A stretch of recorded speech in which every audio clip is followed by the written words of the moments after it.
Well, hey, boys and girls, welcome to another exciting episode of Issues, the political talk show that's sure to make you call your mom and say, I'm having bad dreams, Mommy. But anyway, guess what's giving us those bad dreams, folks? It's everything in the media. And I'm here to give you some more nightmares, folks. You know, I had a tough time coming up with ideas for the show. Everything's the same as it was. Nothing's changed at all. I mean, the budget crisis, the debt ceiling, these are all things we talked about last year and the year before that, and the year before that. And they're still just trying to keep it the same old shit, man. I mean, it's just one big pile of shit if you ask me. They want to come up with some sort of plan to keep the government running for 3 months so we can go through this again. You know, come on, you guys. You're supposed to do budgets for a year, not every 3 months, and then you hold this carrot in front of us like, oh yeah, we're going to make everything right eventually while everything is crumbling. Well, you know, it's the same three fucking stooges that are doing this shit to us. You know, how many times do I have to say, loser, loser, loser? And this guy here, man, he's got to do these tanning booth treatments because he's so fucking drunk all the time. His nose glows like Rudolph. And so he goes to these tanning booths, and now he's as black as Obama. They're all going to go to Harlem and catch a show next week, while the rest of us are wondering what the hell's going on. But you know, there was some good news before the government shut down, folks. There was some good news. You know what that good news was? That Congress unanimously decided to cut food stamp benefits, to cut Social Security payments, to cut other aid and necessities for the poorest people that don't have a voice. Oh, hell, they can do that before they shut down. But the rest of it, well, you know, and remember the day, the Syria, remember when we were talking about going to war? And we had doves, and we had hawks, and the hawks were going to fight the war, and the doves wanted peace. And gosh, we haven't had those guys since Vietnam, you guys. I mean, it was that serious. And then the next day, Syria isn't so serious anymore. You know why? Because, oh, we have other crises to deal with. So, you know, food lines are getting longer. People are going to be starving. We're going to have recession number 3. All that great shit's going on, folks. And you know what? The healthcare system is the key word. That's right, folks. It's all about the healthcare plan that we have in place and how the fat cats with the insurance companies are going to get fatter. I mean, let's think about this.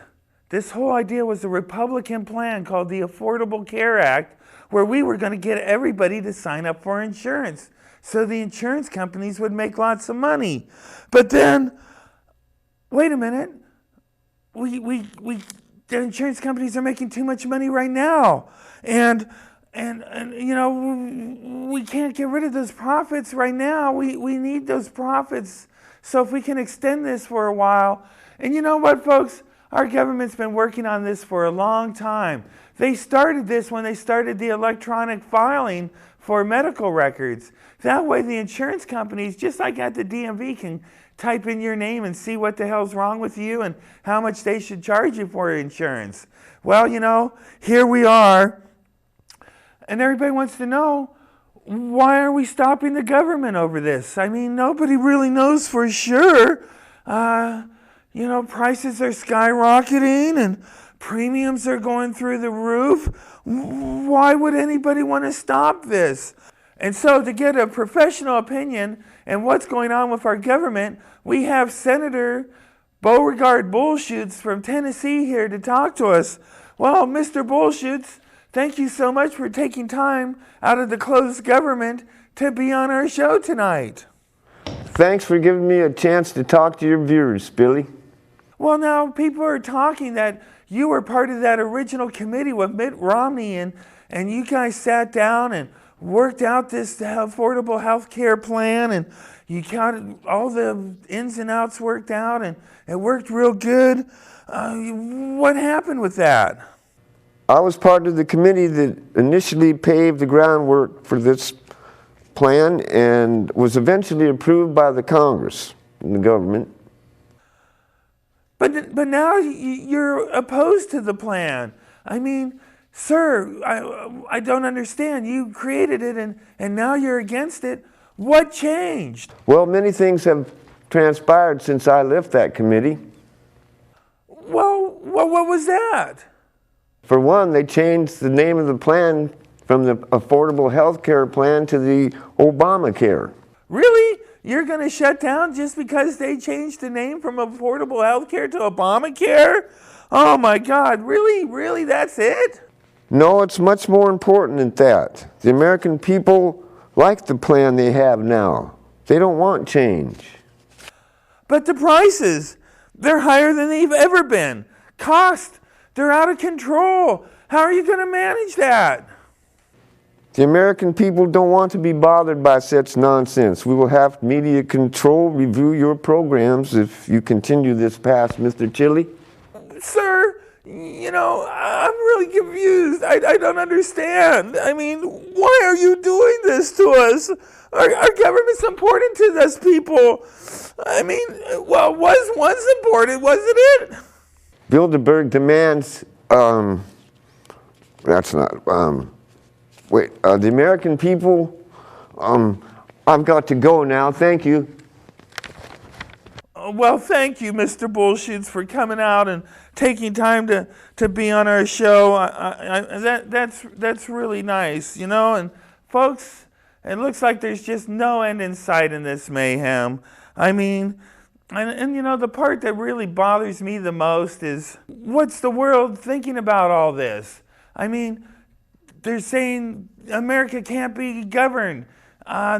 There's no government for the American people because they're all out of control, and who's it's all this stuff, and there's this big conference in Asia right now, and we didn't go, and China's taking over. They're going to be the most powerful country on the planet real soon, and Russia, they're calling all the shots. I mean, Putin, he's telling us what to do now, and what happened to America the Great that I know?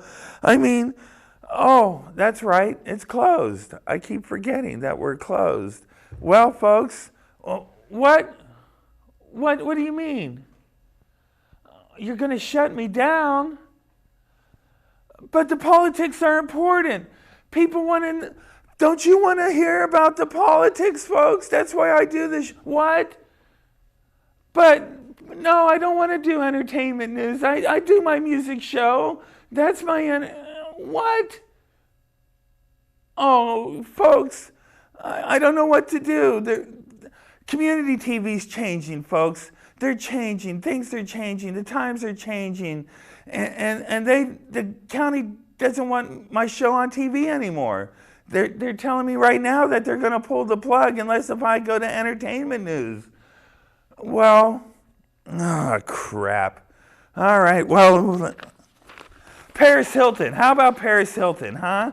Whatever happened to Paris Hilton? She's a celebrity. She was once a celebrity. Oh, yeah, that's right. She got into a little bit of trouble, and it's better if I just, lay low and just take the cash and spend my day on the Riviera. And what does the American people want to know about Paris Hilton? I know. Let's take a look, shall we? What color are her panties today?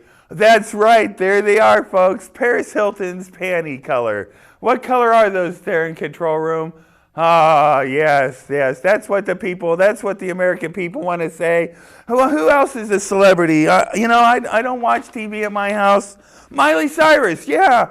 Miley Cyrus, well, she's been in the news a lot. I actually worked with her dad, Billy Ray Cyrus. He was a pretty cool cat, man. He was always nice to us and on the crew and always said hi and thanks after the show. And what happened to his fucking bullshit, man? This chick is fucking nutty. She's off the hook. But what does the American people really want to know about Miley Cyrus? What color are her panties today? That's right. Oh, they're just jockey shorts. The white jockey shorts. Well, there you go, Miley. That's a beautiful picture right there. And I'm just so impressed, and I bet your dad's just as pleased as Punch and how well you're turning out. You're just one smart cookie there. And well, who else? Celebrity news? So Justin Bieber and Selena Gomez. That's right. I hear they broke up. The teen couple of the century. You know, Selena Gomez, she's some hot stuff there. Oh, golly. Well, what about that, huh? How about that Selena Gomez? You know, I don't know anything about her. How about you guys? Oh, yeah, Disney Channel? No, she's a singer too. Oh, well, this chick's pretty happening. So what color are her panties? Tell me right now. What color are her panties? Ooh, I like those red panties. That's pretty cool stuff. Well, folks, I don't know what else to talk about. You know, it's entertainment news. Mel Gibson's an idiot. Hollywood's in a shambles. I saw that Dark 030 movie, which was complete propaganda bullshit, like some girl's going to intimidate a taxi driver to find out where Bin Laden was. And, I mean, come on, Hollywood. That's the best you guys can dish out. Oh, I hear there's a great movie right now called, what's it called? Orbits or something like that, you know? It's that Maroon movie from the 60s redone with a couple people. Oh, yeah, Sandra Bullock and George Clooney stuck in space. Guess what, folks? That was a movie called Marooned. It was done in the 60s. It was pretty good then, and I hear it's pretty good now, too. But anyway, hey, that's it for us here at Issues. I've got some cool guests. Robert Norris is coming on. We're going to talk about what's going on here in Santa Cruz, since I don't have a clue. And then we're going to, I guess that's it. So let's get on with our interview, shall we?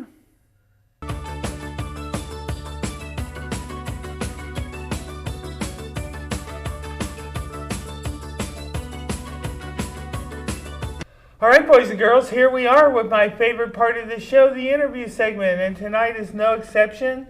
I'm going to have a wonderful talk with some of my dear friends, Mr. Robert Norris and Miss Becky Johnson. Well, you two, I haven't seen you guys for a long time. Thanks for coming down and being on the show tonight. You know, I live up in the woods, so I have no clue what's going on in downtown Santa Cruz. Why don't you fill me in? What's going on here these days? No, the woods are safer these days. It appears. Unless you're sleeping in the woods, in which case perhaps not. But yeah, well, we actually, Becky, of course, has a real story to tell, which I think she's brought. We've got some video of what happened to her downtown. Uh-huh. You don't have to take my word for it. You can see the video itself. Yeah, Live yes. in color, yeah. We're going to have to do a little narration before we show that clip, but we Sure. will show that clip. Well, in the last few weeks we've been, I'm not sure when your show is airing, but It'll be 2 weeks. 2 weeks. Well, that's about the time that the new ordinances will go into effect and the old ones will continue. What ordinances are these? The ordinances that make it virtually impossible to vend, perform, show artwork, even sit down, spare change if you're a poor person, or do any of these things downtown on Pacific Avenue or in any business district because of a whole new series of restrictions, the most telling of which is a 14-foot forbidden zone that you're not allowed to be in, whether it's near a building, near a kiosk, near a telephone, near a bench, near a crosswalk. It excludes about 95% of the sidewalk from normal activities where you would normally, think that you could do on a sidewalk. It's called a non-commercial display device ordinance, and that really limits the ability for an artist or a musician, or what we do with Huff, we set up a political table and distribute literature and gather signatures on petitions, as we were doing on Sunday in front of Forever 21 on Pacific Avenue, to protest these restrictions on First Amendment rights of artists, musicians, and peaceable assembly. Well, let's talk a little bit about that because, I've had almost all the mayors on my show at one point or another, and one of the downtown performing things has always been one of my subjects that we talk about, and everybody's always said that they're in support of having the musicians like Morgani in the corner there in front of Borders for bands to play, and so they're taking that away. Yeah, to give an example, the entire block between Cathcart and Soquel and Pacific, where the Del Mar Theater is, where the New Leaf Market, it will be completely illegal to perform, to show art, even to sit down anywhere on the sidewalk to rest, except on a bench or in a sidewalk cafe. Or if you bring your own chair, you'll be allowed to sit down. But that is what will happen on October 24th. Right now there are very few spaces, but there are a few. For example, you're familiar with New Leaf Market. If you go out on the sidewalk, you'll usually see performers or musicians out there. I, in fact, I took this sign down because there was a didgeridoo player playing there on Sunday and held it up behind the didgeridoo player because many people are not aware that that person's art, his music, what he does will not be legal on October 24th, at least in that spot. And it's going to be true in many spots where it's currently legal, and very few will continue to be legal. Now, what's the justification for this? It's just downtown's too unruly at this point that they got to come up with more laws to manage us people? It's a health and safety hazard. They say that it's a trip fall hazard to have these musicians and artists and political tables where they've been for the last 50 years. Do we have any statistics on how many people have tripped and fallen? They didn't have a single stat. Zero. Zero. They didn't present anything because they have a council majority that can ram through these laws, and even the minority is rather timid in their opposition, though Don Lane and Michael Posner, two council members, did oppose it, though one has to say that they did not come out against these laws originally when they were proposed way back in 1994 and 2002. Most of these laws are already on the books, and in fact our protests concern the general practice of making the sidewalks off limit for ordinary innocent behavior that is colorful, that is non-commercial, that doesn't involve shopping necessarily. It involves socializing, can involve political activity, can involve sporting activity even. But it's activity. They have gathered no statistics to show that there's been any, as Becky says, trip and fall hazards. They also claim the sidewalks are congested. So what they're going to do further is congest the musicians and artists into very small spaces. It will also be illegal, for example, to have a blanket on the ground where you display anything. So if you put jewelry on a blanket, that's illegal. If you put flyers on a blanket, that's illegal. And you'll have to be 12 feet away from the next display device, as they call it, in addition. So it's going to be there are very, very few spaces going to be left. And the people that enforce this are a group called the hosts, as you probably know. They're in yellow jackets. They walk around. Our hospitality staff. I like they're to call not them, quite police, but they're the hostilipitalities staff, as I like to call them, because they Right. aren't really, they do smile, they kind of try to gently, I call it friendly fascism. They try to sort of persuade you to give up your rights and understand that the rules here are that you just don't have rights except those we choose to give to you, which of course isn't true, because we do have a constitution, and who knows, no one's actually taken these ordinances to court, either successfully or unsuccessfully, except in very limited cases in the last 20 years. So it's possible they could all be thrown out. They should be thrown out. And my hope is that they will be thrown out by the direct action of people opposing them, as happened 20 years ago. I don't know if you were around when there were massive protests against the first sitting ban that was passed under Mayor Kennedy. we don't have the same people and the same mentality. I mean, we've gone corporate, we've gone police state. I mean, it's going to be tough to muster up anybody that gives a shit about this kind of stuff anymore. People just don't care.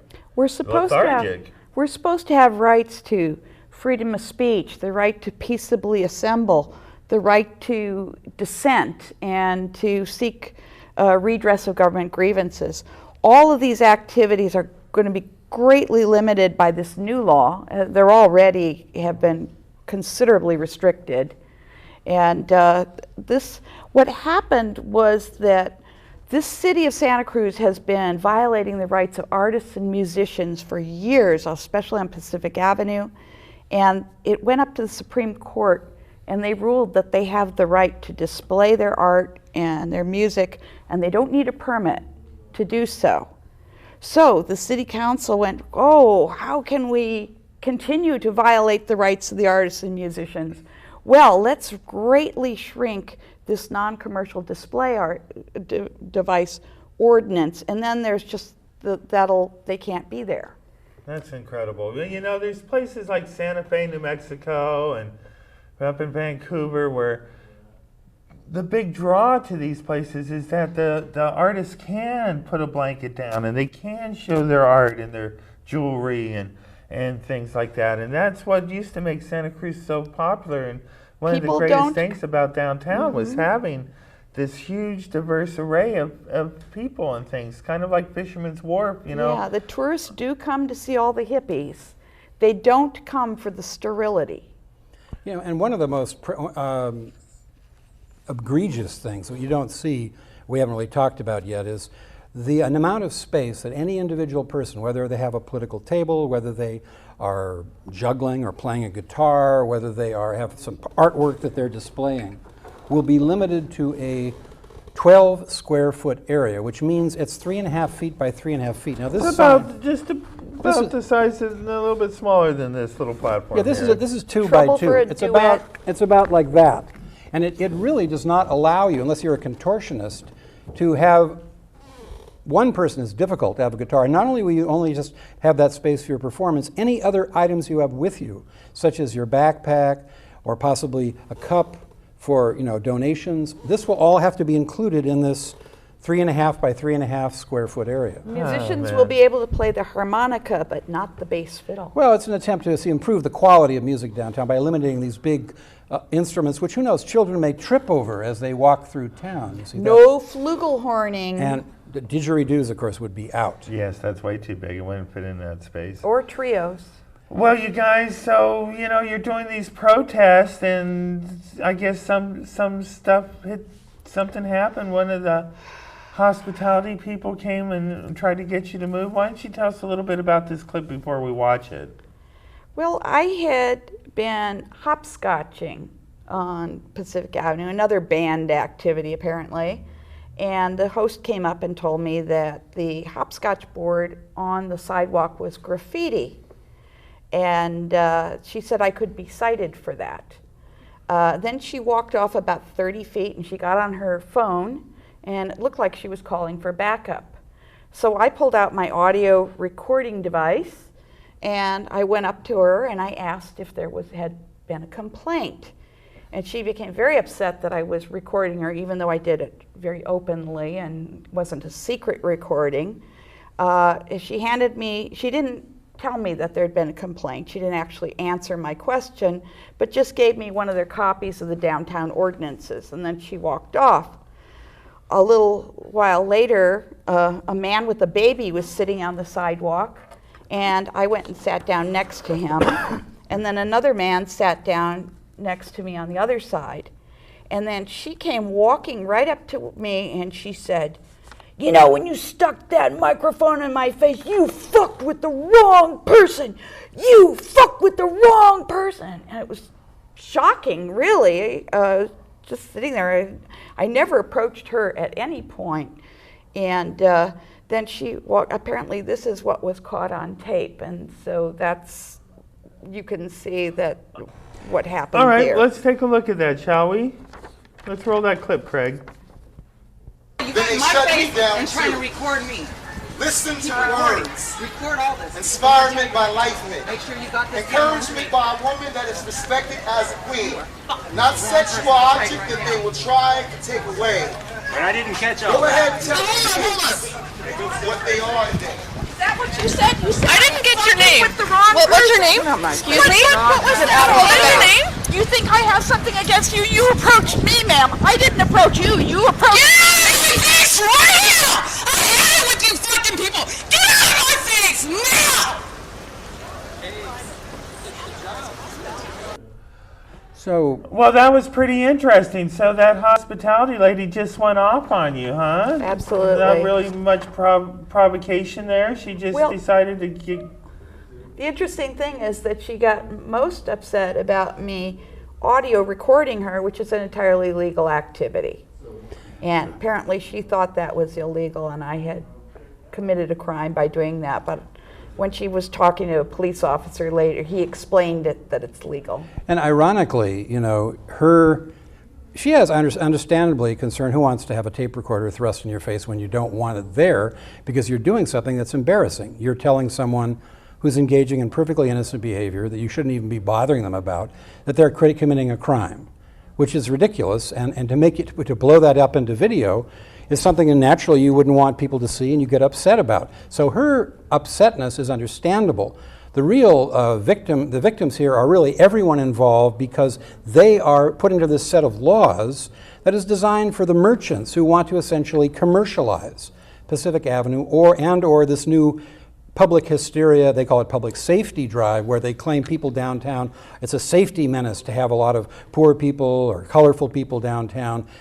We want to cut that back, make this a less welcoming city. That's the motivation behind a lot of this, and you see this with the so-called public safety task force stuff. Even the smoking ban, we consider an anti-homeless ban, which is also extended to all the side streets off of Pacific Avenue on October 24th, because 75% of homeless people smoke tobacco, while only 18% of the citizens of Santa Cruz smoke tobacco.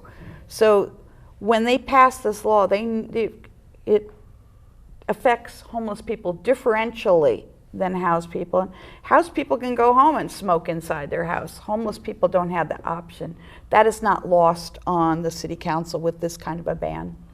Well, that's really something. So what can we do? Is there anything we can do? Is this a done deal? You know, you mentioned protesting. What can people do? Well, it's never really a done deal because, for instance, they passed a sitting ban in 1994, and then when the police, initially there were a lot of protests, and the police wisely ignored the protests, but then about a month later they started harassing Food Not Bombs workers who were feeding people, and that restarted the protests.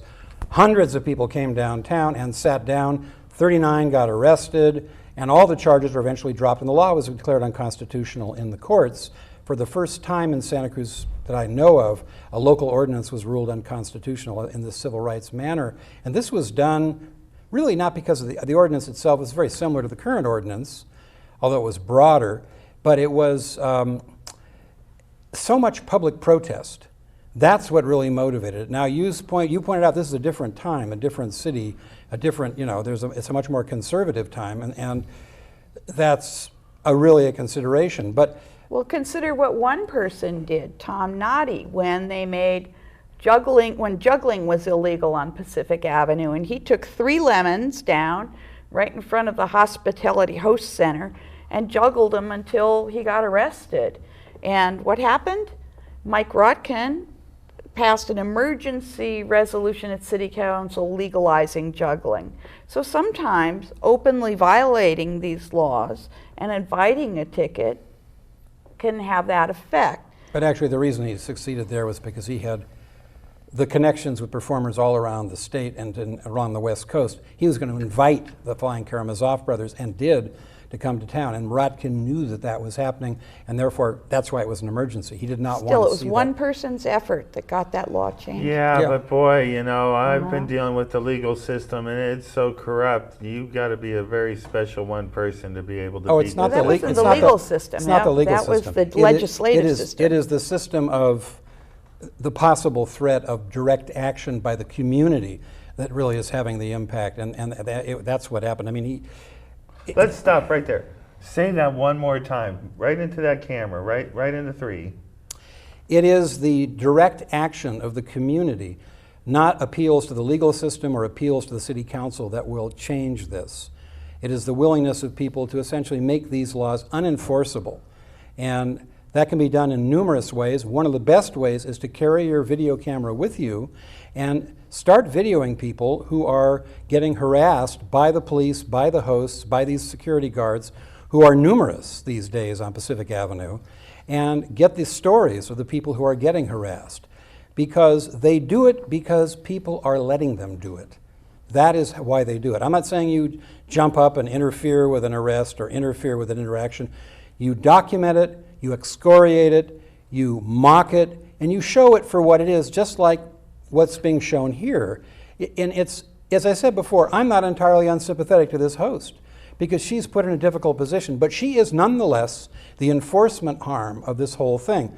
There are other additional laws that are involved here. You can't be in any one spot for more than an hour, for instance. And again, the places you have to be 14 feet away from include buildings, street corners, intersections, kiosks, drinking fountains, public telephones, public benches, public trash containers, directory signs, sculptures, artwork, ATM machines, street cafes, vending carts, and fences. That leaves somewhere between 1% and 5% of the sidewalk at Pacific Avenue, and 0% of sidewalks in other business districts, really, if they're near buildings. Wow. Did you catch that? Yeah, no, You I caught can't- it all. You It's can't just be tragic. a musician near less than 14 feet from a statue. The sidewalk isn't even that big in most. By the way, that was Ryan Coonerty who made that protected statues from free speech. I Same know man who's now running for, Board of Supervisors. is it Board, no, I think is it Board of Supervisors or Assembly? I'm not sure. Board which. of Is it Board of Supervisors. All right, folks. Well, you got the picture there. You know, it's not a pretty picture. This is our government slowly taking away rights, and Santa Cruz is no exception to the rule. They're taking away rights. You know, what made Santa Cruz so special and so unique and so much fun? Forget about it. Community TV, things to get the word out about this kind of crime and about this type of mischief on our leadership's part. They're taking that away too, you know, and unless if you go to these meetings and say something, nothing's going to change. It's just going to be the same story, folks. Illegal. Well, you know, football downtown is crazy. You know, I'm going to say that thing. So a paper airplane is illegal. But anyway, folks, as Tennis you balls. see, it's just ridiculous. It's out of control. And until you, the people of Santa Cruz, decide Bubbles to are make illegal. bubbles. Bubbles. Criminy. Singing a Come song. on, you guys. Ryan, you guys, you know, this is ridiculous. Can't And sing a song without what's getting arrested. What's Hillary's position on this? She voted for She it. voted for She it. voted for Oh, it. yeah.